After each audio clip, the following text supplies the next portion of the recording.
and welcome back to the Solo Roleplayers podcast. I am your host PJ, and today on the show I am bringing you another little first look, whatever I've decided to call it, of this new format where I take you on a journey of me flicking through a new RPG for the first time through the eyes of a solo role player and giving you a bit of a feel for the book, a bit of an idea of what it's like, what it feels like, a little bit of how my method as well, I guess, how I start to build a story as I flick through this book and learn the rules and sort of am pre-building the world and the setup and the character as I go, being inspired by things in the book as I do. And today on the show, we are going to be looking at a brand new arrival in the PJ household called Dolmenwood.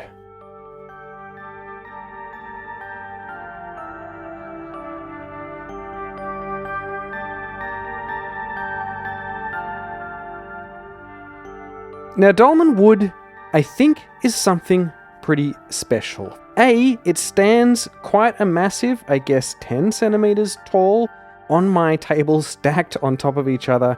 That's another 5 centimeters, including the little adventures that I got. And that is the player's book, the monster book, the campaign book, which are the three things you need to play the game. I also have the maps book. I got the Kickstarter. And then a couple of adventures. I'm probably not going to delve into the adventures too much here, but just the core material.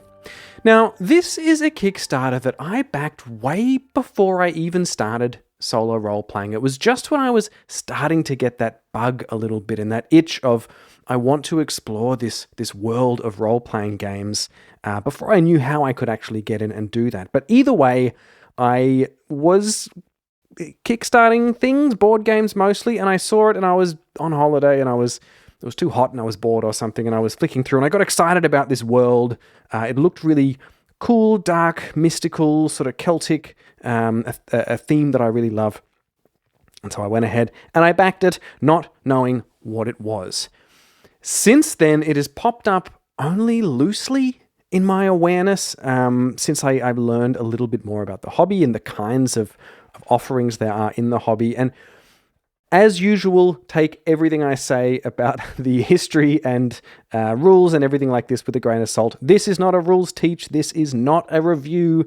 This is really just my first impressions and my sort of process. So I think floating around in my osmosis popular culture knowledge is that Dolmenwood was a world built for D&D, like a fan-made project or something like that. I'm not entirely sure. Dolmenwood originated from the zine Wormskin with initial conception by Gavin Norman and Greg Gorgonmilk. It got enough attention that Gavin, who also made Old School Essentials, decided to make a whole campaign setting which existed as a Patreon for a few years, offering in-process PDFs to backers before launching into a full Kickstarter. The Kickstarter reached all its stretch goals and was sent to people like me recently and will be available in shops soon.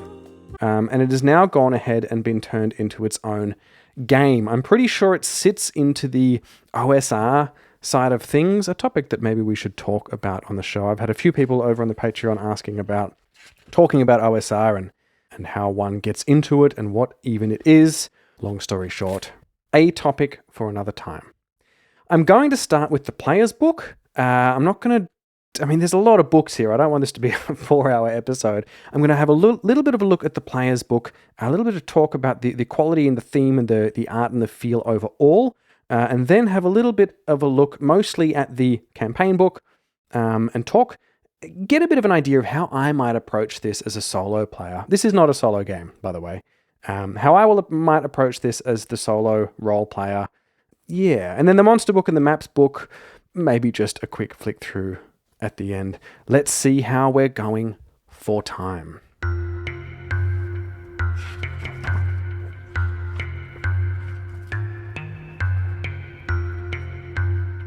Dolmenwood? Well, let me tell you, everything you ever heard about the wood is true, and everything you ever heard is false. Everything you ever heard is false.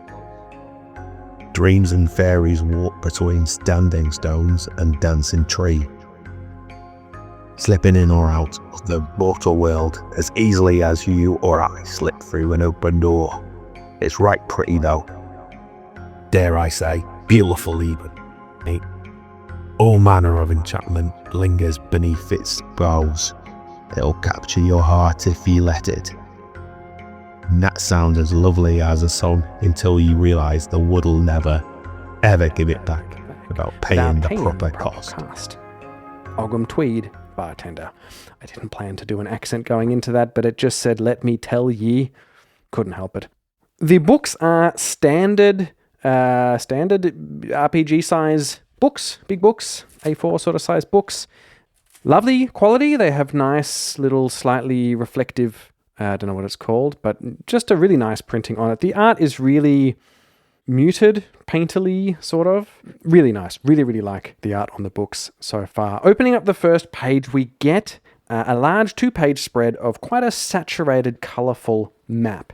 And I know this to be the player's map. There is a player's map, and then there are a bunch of different maps of this same map with different layers of what is in each of these hexes and more details in the campaign book. We are going to come back and talk a little bit about the player map versus the GM map.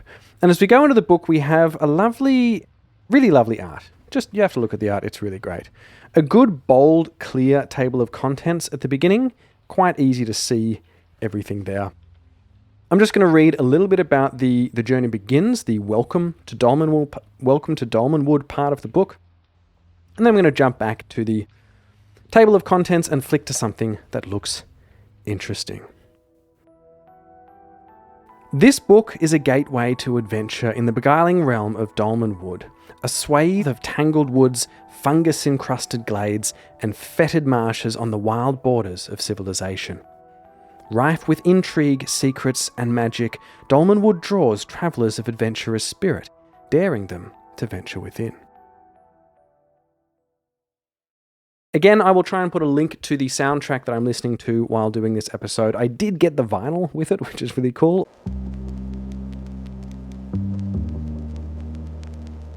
PJ from the editing room here. Since taping this part of the episode, I was able to get in touch with Sergey from the band Tales Under the Oak out of Berlin, who made the exquisite album Beyond the Witching Ring specifically for this game. It is perfect, it is absolutely the vibe one needs for this mystical, fungusy world, and throughout the rest of the episode you'll be hearing parts from pretty much all of the tracks from this wonderful warped tape delay of an album. You can get it for yourself over on Tales Under the Oak Bandcamp, of which I will also put a link to in the show notes. Back to the episode.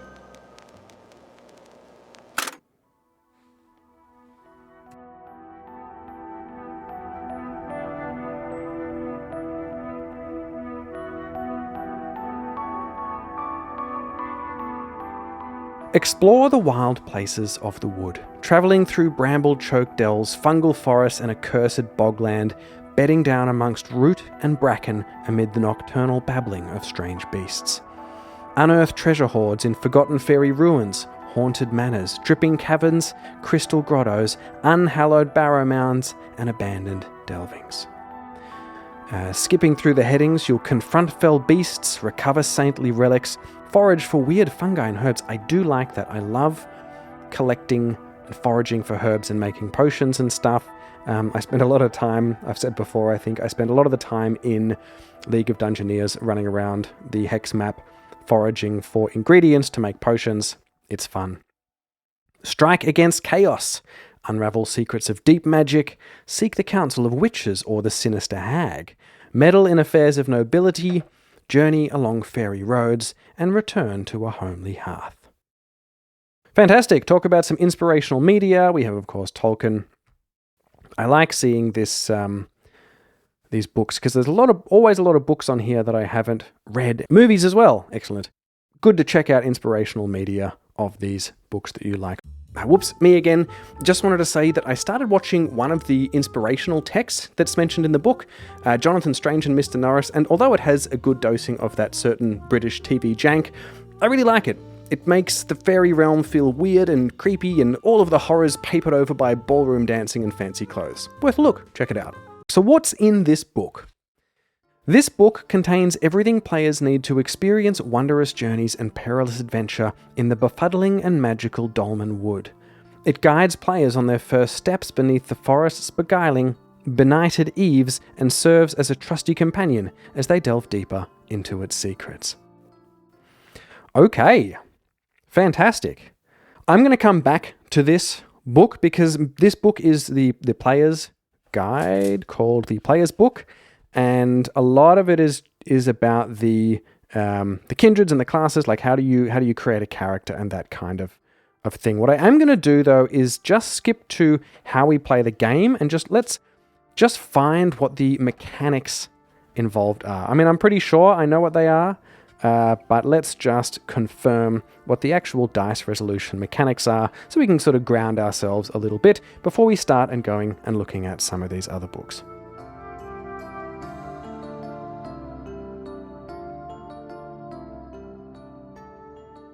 Oh, look, there's pipe leaf.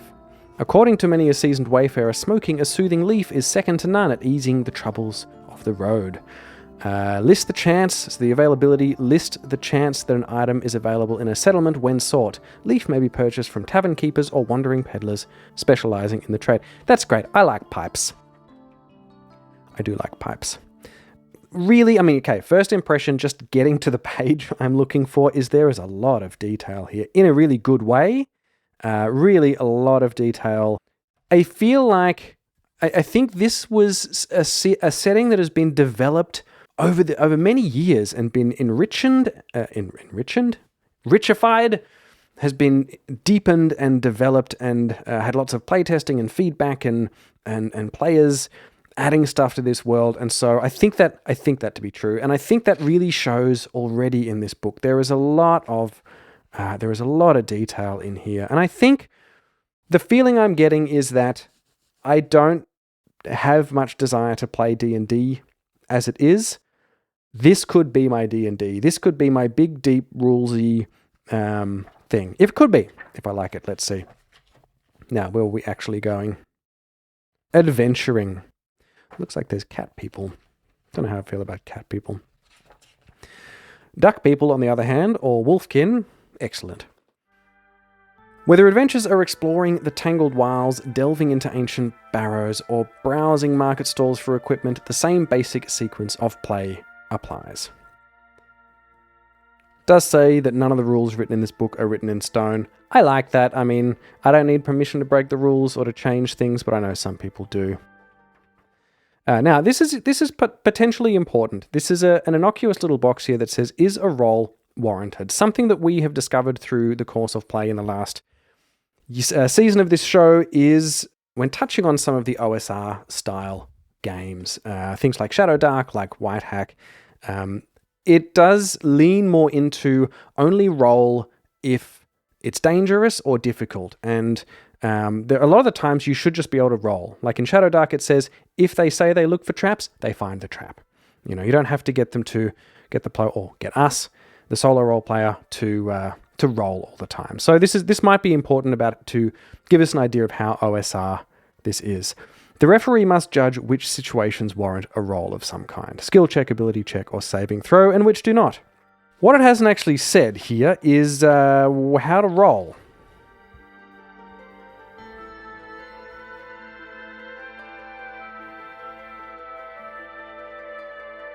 Here we go. Skill checks 144. Skill checks. Skills represent specific competencies practiced by adventurers. All adventurers can use the listen, search, and survival skills, and some classes grant the use of additional specialized skills. Rolling. Roll 1d6 and add any situational modifiers. If the result equals or exceeds the character's skill target for the skill being tested, the check succeeds. Skills default to a target of 6, unless the character's kindred or class specifies a lower target. Interesting. So we're rolling d6s and trying to get to a 6 and not a d20. That is interesting. A roll of a natural 1 always fails, and a roll of a natural 6 always succeeds. Now that is interesting. That means you've got quite a lot of failures. That's a much higher percent of failure, obviously, as rolling one of the extremes on a d20. Looking at the character sheet here, the skills really are just listen, search, and survival. Ability checks, on the other hand, represent a test of a character's basic physical or mental aptitudes, one of their ability scores, rather than learned aptitudes due to their class or level. So roll 1d6 and add the modifier of the ability being tested, along with any situational modifiers. If the result exceeds 4, the check succeeds. 1s and 6, 1 always fails, and a roll of 6 always succeeds. Wow, there's going to be a lot of failures just on 6s alone. Saving throws. For example, a banshee's deadly whale or worm's acrid acidic breath call for a saving throw, sometimes called a save. This roll is to determine whether a character succumbs to or avoids the effect. There are 5 save categories, each rolled for a different type of hazard. Doom, Ray, Hold, Blast, and Spell. Roll a d20 and add any applicable modifiers. If the result equals or exceeds the character's save target, the throw succeeds. Okay, so we've got d6s for skill checks and d20s only for saving throws. That's not what I expected, but I'm always interested in trying new stuff. So it looks like the nice thing about saves in this way, and please forgive all of my ignorance about D&D stuff because I really don't know much about it at all.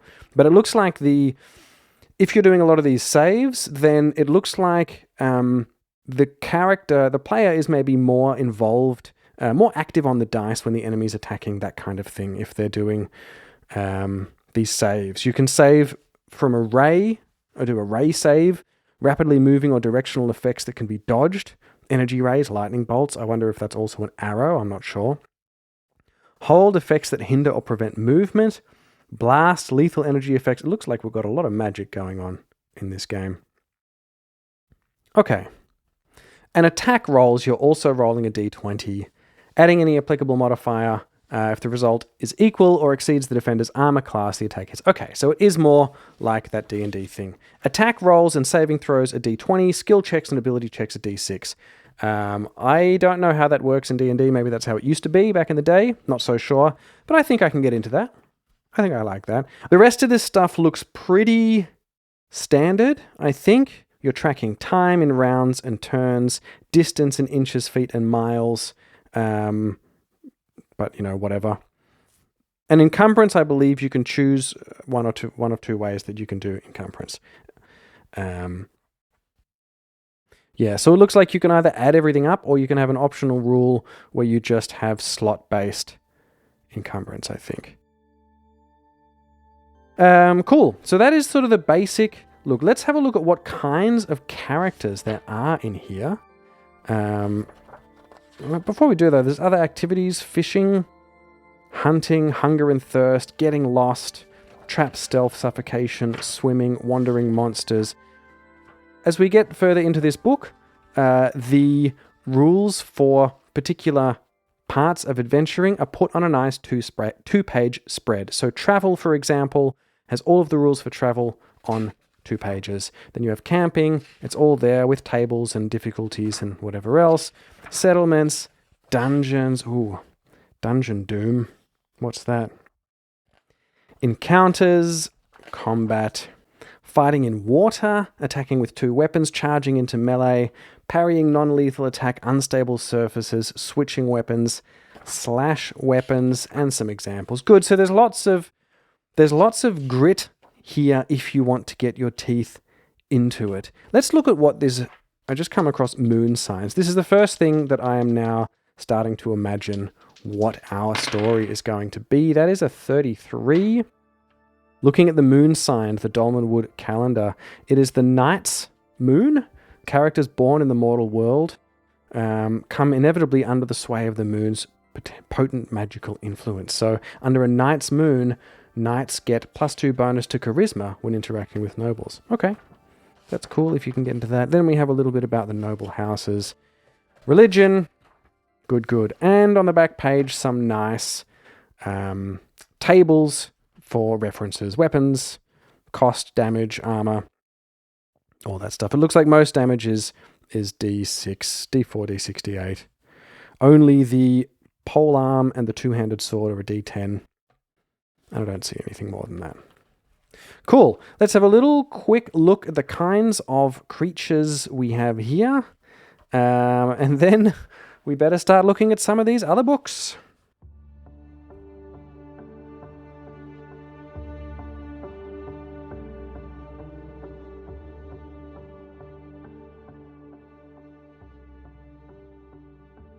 So we have goat-headed folk, whose horn length indicates their social standing. That's cool. Mortals, fairies, and demi-fae on the three principal sentient types of sentient folk in Dolmenwood. So mortals are your normies. They have no innate magic. Fairies may be killed, but they remain untouched by the ravages of time and do not die naturally. They have innate magic. Demi-fae have gradual mortality. Wow, okay, then with this Breggle guy, the goat-headed folk, he has 2 pages worth of backgrounds, trinkets, fur. Wonderful, I love to see all those tables. Same for elves, lots of backgrounds, trinkets. I think we're going to come back to the character creation.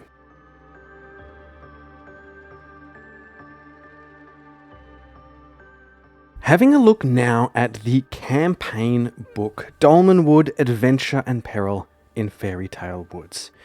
Now this book is not quite what I was expecting. I don't know what I was expecting. Like I said, I didn't look too much into it. I love this setting, the sort of British Celtic folklore sort of thing, and I just knew I was getting a couple of books, and I assumed this was like a GM guide, which it is. But it is huge. It is easily twice the size of the player book and 3 times the size of the monster book, for example. And so I don't really know what this is, other than I flicked through, and this made me really excited, is it has keyed entries for every single hex, I'm pretty sure, on the map. And that is just wonderful. That is so wonderful for the solo player, I think, because it means that you can explore using the player map, which doesn't have everything keyed onto it.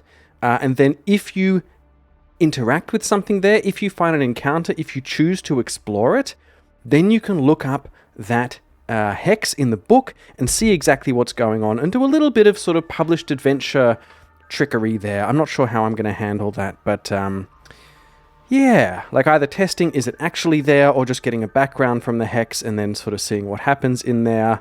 I think that's going to be really, really cool. And looking into this book, it does look to me like that is the vast majority of the book. Let me check that here. Okay, yeah, hex description format. The Dolmenwood campaign map is divided into 200 hexes, each encompassing an area of 6 miles across. The following 200 pages of this book each describe 1 hex on the map, listed in numerical order from the northwest corner of the map to the southeast.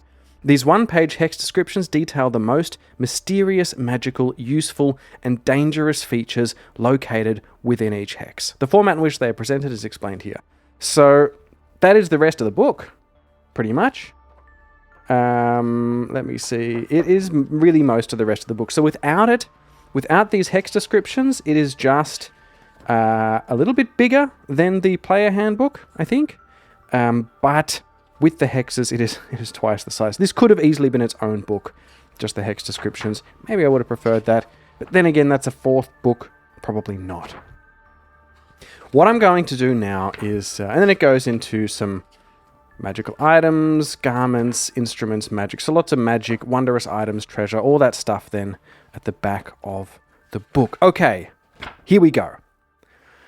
I am now itching to start this story in my head. I started looking at rolling up a character, and I realized I didn't know anything about the world yet. I've just flicked to a page at the end of the book in the appendices, which is rumors. I'm stopping on one page because it has a cool picture of a map with a dagger on it. And this page is called Rumors in Blackswell. And that is where I'm going to start. I don't know where that is on the map. I haven't had a look. I'm going to now roll a d20 and see what rumors are in Blackswell. And that is a natural 20. Rogue animals. Past the fungal woods to the southeast are bramble thickets infested with thieving rodents. These animals have been trained to steal and hoard treasures on behalf of a fairy prince. It's partly true. Okay, and I'm not reading any further than that. Okay, the fungal woods to the southeast.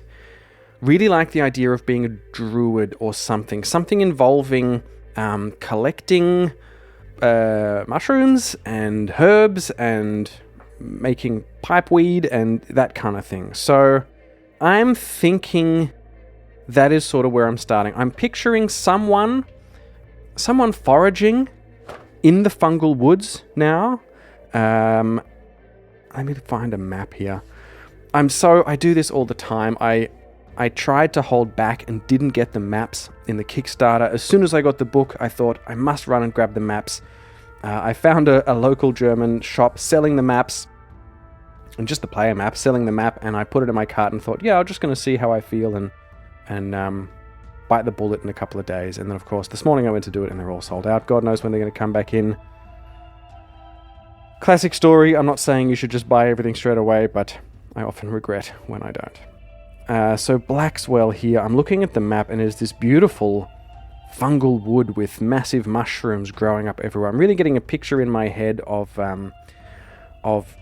mushrooms the size of trees, or even bigger than trees. They're the biggest thing in the forest, and all sorts of creatures live inside these mushroom stems. It's clearly a rich place to harvest these mushrooms. I'm going to assume that maybe there's an industry here around Blackswell to do with mushrooms. I think that's the case. Now I need some trigger that's going to bring our character into this. I'm not sure it's this rumor. Let me think. Animals have been trained to steal and hoard treasures. That doesn't excite me that much, stealing treasures. Now, I don't know sort of how heroic I'm going to be. Let me look at a few of these other things. I'd like a larger plot going on here. Looking up some of the factions here. I want to try and find some factions. Okay, so I did come across the Cold Prince, and I think that was who was mentioned in the rumor, was it? A fairy prince. Okay, whatever. The Cold Prince rules the distant fairy realm of Phrygia, which once lay close to Dolmenwood. The natives of Phrygia are the cold-hearted and frigid, beautiful frost elves. In primeval days, beyond living memory, they dwelt solely in the frost-clad forests and mountains of Phrygia. Insatiable curiosity led them into Dolmenwood. So this is a place that he's from of eternal winter. He's disappeared. His courts withdrew from Dolmenwood into Phrygia, and the fairy frosts that racked the forest receded. I think there has been a strange winter, a strange cold creeping in to the eastern side of Dolmenwood. And it's killing off some of these mushrooms and things. Like, some of the mushrooms are starting to die. The winters are getting longer, or maybe they're sort of even out of season. There's been these cold snaps. And the forest, the magical fungal forest is suffering. Okay, I can get into that, especially if the livelihood of Blackswell and our lives depends on it. The Cold Prince has schemes. He is trying to destroy the Ring of Chell. Let's look up what the Ring of Chell is. It's nice that they have page numbers in here. Okay, the mighty warding effects and vulnerabilities of the artifact leyline in Chell. Oh, very nice. On the opposite side of the map here, there is this is just so beautiful. There's a picture of the map, and then there's a ring drawn connecting these like places of power, like individual standing stones, like from Stonehenge, sort of that kind of looking thing. And there's a ring of them with one in the middle called Droda. And this ring is obviously, looks like it's some kind of protection. Chell is an artificial ley line. I'm sorry, I was describing the ring because it has these lines. It has this circle drawn around the map showing the point of protection, and then these ley lines passing through the whole land, creating a triangle in the center of Dolmenwood. I like this. Chell is an artificial ley line brought into being some 850 years ago by an unlikely alliance known as the Triple Compact, the Droon, the Church, and the King of Brackenwold. The purpose of Chell is the banishment of the Cold Prince and his frost elf armies from Dolmenwood forevermore. See history, page 14. This is a rabbit hole. Excellent. Okay, so he's trying to break down this place, and it makes sense to me, whether it's true in this lore or not. The ring of shell is over on the western side of the map.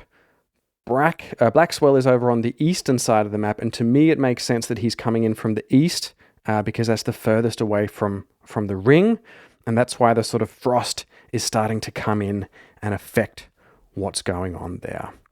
That is not enough probably for a normal person like me to go out and become a warrior, but I'm not sure who I am yet. Let's see here on the history.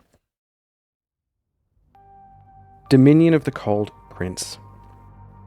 Prehistory, okay. As the years slipped by and the whims of fairy lords waxed and waned, Dolmenwood came under the sway of a cruel elf lord known as the Cold Prince. All other fairy lords who maintained an interest in the wood were subservient to his will, who claimed the entirety of Dolmenwood as an extension of his domain in fairy. By the whim of the Cold Prince, Dolmenwood was cloaked in frost and snow, locked in an eternal winter. All waters were frozen solid, save Lake Longmere, which remained untouched by the frost due to the presence of the dragon. This is so rich, there's so much stuff going on here, I love it. I don't know if we necessarily know this stuff, which is good, but I really like that there is a big history page there. Okay, so that is enough for me for now to start to figure out who this person that I am going to be playing is. Going back over to the player's book now, I'm feeling human, but I'm not entirely sure. Let's just see here. I think that we are going to have some magic involved, some fairy magic. I very rarely play a magical character, at least successfully. Let's look at classes first before we look at kindreds or races. Kindreds is a much better name than race for that. So classes start on page 57. Bard, I've never been that attracted to a bard. Cleric, holy warrior, no, we're not that. Enchanter, wanderers who wield the magic of the currying the favor with fairy nobles. I don't think so. Fighter, I think we might have one in our party for some reason. Friar, wandering ascetics who spread the gospel. Hunter, I do like hunters, but that doesn't really go with my idea here. Magician, thief, that's it, okay. Now, I don't know, let's see if I can see how tied, how locked into these classes one is. Or we could roll up someone completely random. Maybe we do that. Maybe we roll up a random ability scores and then we can decide whether they're going to be PCs or player characters. Or my player character. It says here, an adventurer emerges from a player's choices and interpretation of dice rolls. A player rolls 3d6 for ability scores in turn, and then it gives an example of what the rolls could be. So in this case, high wisdom, high constitution. A picture of the character is already forming. Their high constitution and wisdom suggests a hardy character with a strong connection with the spiritual. The poor dexterity and below average intelligence suggests a rustic character with a little interest in intellectual or artistic pursuits. Okay.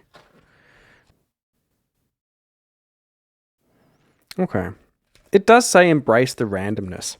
Let's do it. I'm going to roll up 3 characters, or 3 sets of stats, and then we're going to build ourselves a little party. Maybe the instigating incident has already sort of happened and we've already formed an adventuring party. Let's just see how we go. I'm going to get some little cards and maybe we're even going to start playing. Oh, that's exciting. I'm going to roll these up off mic and just listen to some Dolmenwood music and just sort of sink into the world a little bit here. And we'll be back after we've made some characters.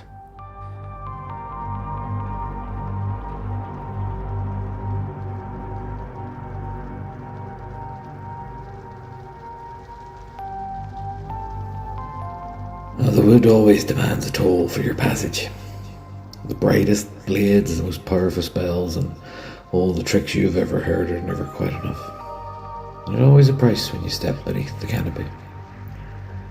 So if you're going, you make sure you're about your business. Keep your sword sharp and your spells ready. But you make sure you know the land, you know the plan, and you know your job. If you're clever, and maybe with a touch of luck, you may come back with something more than another strange tavern tale to show for it. Oh, and never, ever go into the wild alone. Ever.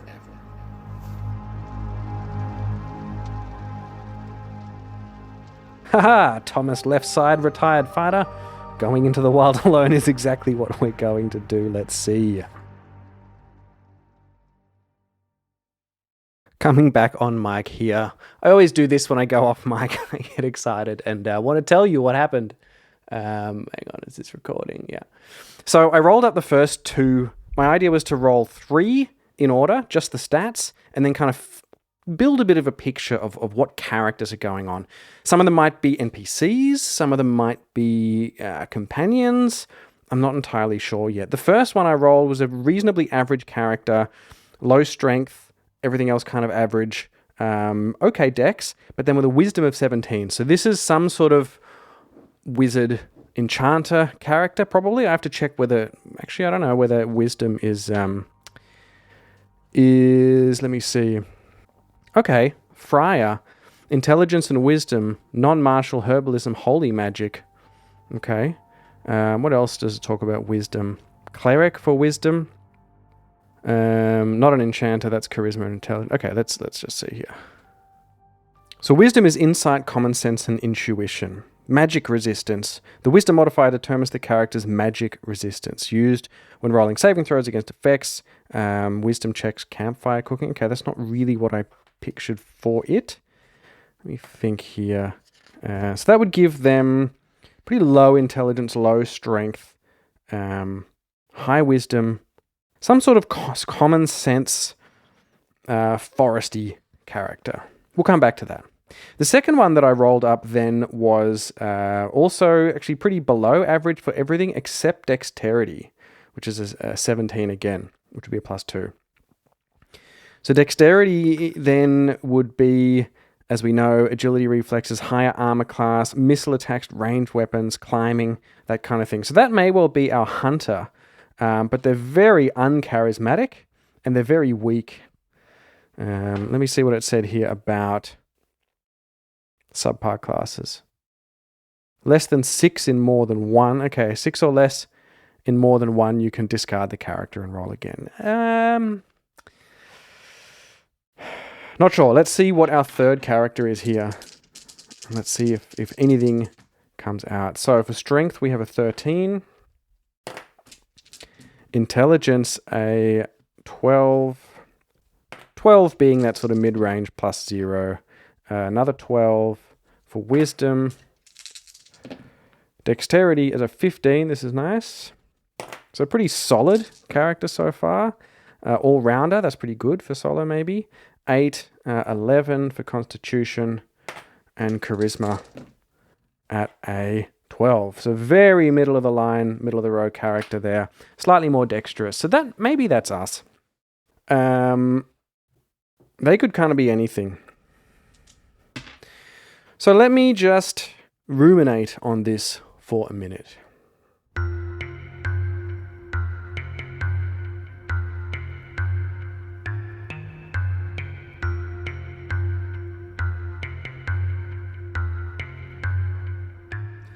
Okay, it also says that you can adjust ability scores. For every 2 points you lower in a score, 1 point may be added to its prime ability. Not going below 9, not going above 13. So what I'm going to do, our middle character who is low on strength and charisma is going to be our sort of wizard class, and they're going to put all their dex into intelligence instead, which would be giving us, hang on. Yeah, so I can go down by 8 points, giving us 4 in intelligence, taking us up to 15, and down to 9 with dex. And that's our enchanter class. As for the first class with the high wisdom, I think maybe they're going to be... okay, I've got it. There is a unlikable... There's a pair.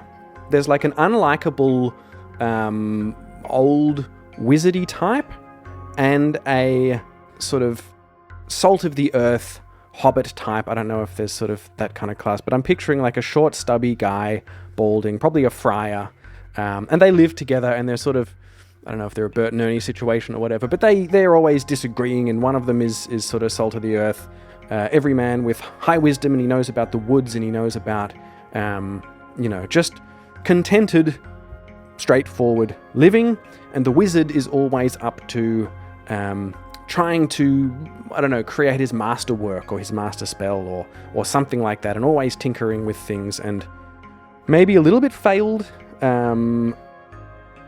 Maybe we can even give him more intelligence. Nah, we'll keep him like that. Maybe even a little bit failed.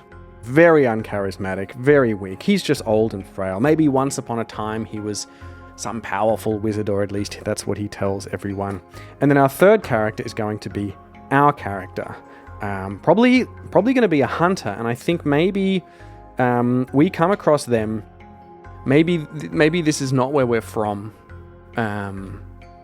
Maybe this is not where we're from, and we're out and about roguing, well, not roguing, but rangering, basically trying to eke out a living. I know I often play those kinds of characters, but let's use that as a starting point and see how we go. I'm going to define all my character stuff first, and then we can fill in the details of these other guys.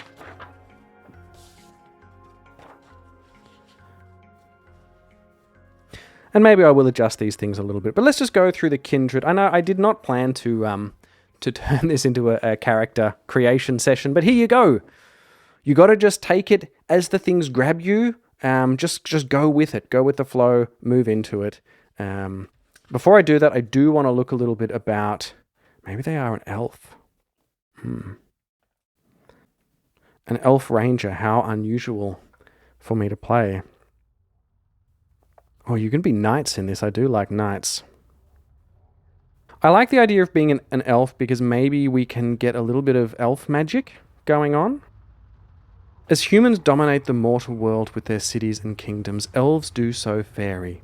Among all the myriad peoples of the undying world, elves are driven to forge vast kingdoms, to subjugate others under their rule, and to delve deeply into the secrets of magic. Among their number are mighty lords and fearsome enchantresses, ageless sages and dashing knights, lowly rogues and hapless wanderers. It did just say they can't become knights. Or it's rare for an elf to be accepted into the ranks of Dolmenwood's nobility as a knight. Okay, we'll come back to that. What I was looking for is, we have backgrounds for elves. Okay, we're a hunter. Hardened to a life in the wilds, hunters developed a keen survival instinct and an intuitive connection with wild animals. A hunter's knowledge of tracking, hunting, and survival is invaluable to any party traveling in the Dolmenwood. Deepwood is Oathswan. We can have an animal companion, stalking and alertness. Okay, stealthy, sneaky, archer. I want to know what's our little twist on our character here. What books do I have that I can sort of pull this up on? We need some sort of... Are we an outcast? Are we... What took us away? Why are we out here on our own? I'm going to do a quick mythic roll here, just because that's the thing that I have on hand, my little mini mythic. Why are we out here? Description or action? Action. Blue first. 14 is block. 54 is military.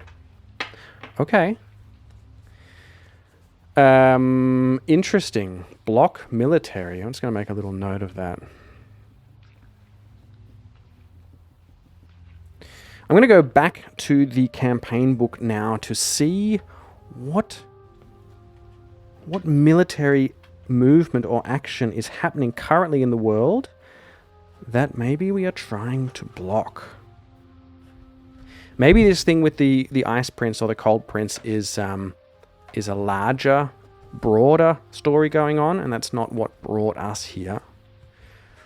I think we are in this Blackswood, and I think that is where we do meet these other two, who I'm not sure if they're going to be companions or whether we... sorry, the book is so big it's hitting my microphone when I open it. or whether they're just going to be NPCs that sort of get us going.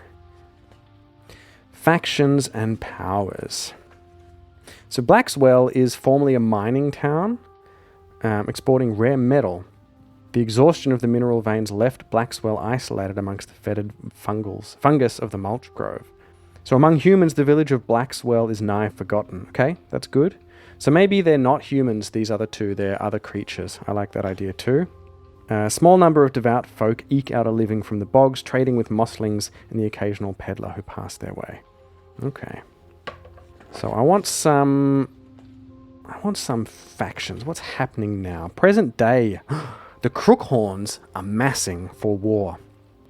Atarnaway's minions roam ever more boldly abroad, venturing into the Alderweald and the heartland of civilization. With the Plurotine Church weakened and its own forces waxing, Atarnaway is poised for all-out warfare, seeking dominion of all of Dolmenwood. Okay, we need to find out who these... Oh man, I love ley lines and standing stones. Just wonderful. Look forward to finding out about that. Let's find out about Atarnaway. What's happening there? Do we have pronunciation guide? Isn't that nice?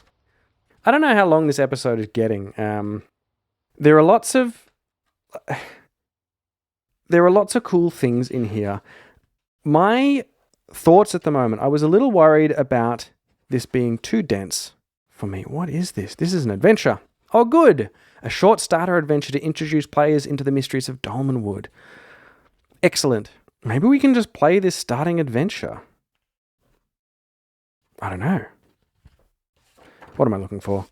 Atarnaway, the nine-legged chaos godling and its horde of wicked minions. Okay. The origins of Atarnaway, the Nag Lord, are unknown, though the beast is certainly not native to Dolmenwood. The illusion, treachery, and lies that attend its trail compound the difficulty in tracing its provenance. The few sages who specialize in the study of chaos godlings have reached no agreement on the subject. So, this god, or Nag Lord, beast, entered the Dolmenwood 400 years ago, found a realm. I'm going to have to read up on that. So they've basically been vying for power for hundreds of years. Their power is growing, and their current schemes are to become ruler of all Dolmenwood. The Nag Lord cannot abide the thought of mortals who live free from its command, and seeks to increase its dominion to encompass the whole of Dolmenwood and the lands beyond. Let's sort of see where they are.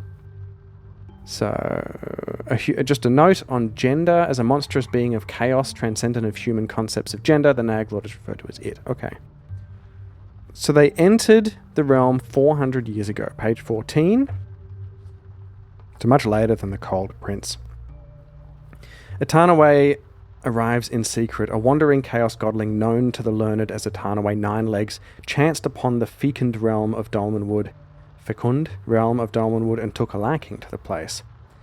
It was drawn to the weird energies of the Nordal Sargstone, Hex 904. Flipping to the map book. Oh no, we have it here. Hex 90904. Right in the center, pretty much, of Dolmenwood here. That's okay, that's cool. And the mortal who claimed himself the Warden of the Stone Circle was quickly dispatched and the power of the Sargstone subjugated. Its court established around Sargstone, so yeah, that's court of the Nag Lord Sargstone. Yeah, so this place, it's basically central north of the island, or it's not even an island, but the realm of Dolmenwood, collecting together a ghastly menagerie of monsters, pledging their allegiance to Atarnaway. It rules its horde with absolute despotic authority. Its whim is law to be followed without question. It created the Crookhorns, the rustic Breggles of northern Dolmenwood, who heretofore served no master, were corrupted by contact with Atarnaway, giving birth to the Crookhorns. Okay, I have my starting scene, I think, in mind. We are escaping. We're running through the woods near Blackswell here, and we're being pursued by some Crookhorns for some reason. I think, without reading further, I think that they are spreading and pushing further out into the eastern part of Dolmenwood. and the frost is starting to encroach from the western part, but it's happening very slowly. The Cold Prince is maybe still sort of like legendary at this point. It was a long time ago. The Crookhorns in Etarnaway, though, are real, or at least I don't think people around here really know. No one really sees Etarnaway, but I think people are noticing this spread of these Crookhorns. And Etarnaway's presence poisons the waters of Lake Longmere, causing the water dragon Gaelof, long bound by the Druin, to fall into a dream-racked torpor in the mud of the lake bed. By keeping the dragon in this state, Etarnaway has usurped its role as regulator of the arcane energies of Dolmenwood, twisting the forest even more in the direction of the weird. Okay, I'm going to read quickly. I'm going to let you go in a minute, but quickly I'm going to read about this dragon. What I'm picturing now is that we are running from these Crookhorns through the forest. We are sort of fighting and firing back behind them, and that's where I'm going to start mise-en-scène. And we basically come upon this little cottage out in the middle of nowhere in these weird woods that are sort of starting to be filled with big tree-sized mushrooms and stuff. We've never seen anything like it. We've been on the run for a while for some reason. We're going to find this odd couple, and we're going to learn about this dragon, and we're going to try and free this dragon, I think. But let's read quickly on the history of this dragon so it can help fight back or restore some of the magic and reduce the corruption of Etarnaway. The dragon is Water Dragon Gaelof. Gaelof, lifeblood of the waters. Of especial importance to the history of Dolmenwood is the wood god known as Gaelof, a being of dragon-like aspect whose dominion is the water of Dolmenwood. Is the waters of Dolmenwood, in particular the Great Lake Longmere. Gaelof's function via the waters of Dolmenwood was to regulate the arcane energies of the forest. I think that Etarnaway has been sapping the arcane energies of the forest and twisting them into evil power, which he is using very slowly to build up this army and slowly try to take over Dolmenwood. The prince is also coming back in from from the eastern side with his wintry tendrils starting to freeze and kill like the very eastern parts of the land that is encroaching. Maybe that is part of why Etarnaway is getting more aggressive all of a sudden. And we find ourselves a humble, maybe, hunter on the run from the Crookhorns in a strange forest, just starting to see these very occasional supersized mushroom tree, and we are going to start our scene fighting for our lives, being chased before we survive, hopefully, and meet our odd couple pair in the cottage where we are going to start what we think is a simple quest, but turns into a big world-changing adventure. Thank you so much for joining me today on this different kind of an episode. I know I've done another one of these. I think has come out already. I've recorded them quite close together. Again, let me know how you feel. This is me showing you how I... in fact, the last one, if it's out, the Coriolis one, was more of a review and feeling of the book. Maybe because there was less in there that caught my attention. I'm not sure. But this one, this is really me showing you how my mind works when I'm going through a new book for the first time and starting to piece together a story, pulling out, reading something, and then it gives me a little bit of history, and then flicking over and finding that. And whether it's right or wrong in the actual lore of the book, I don't really care. I'm kind of being quite vague about it, but just letting this world and story and greater conflict build up around me, and then shrinking right back down into a very small part of it where our characters lie. You can expect an actual play of this game at some stage in the future when we start in that first scene.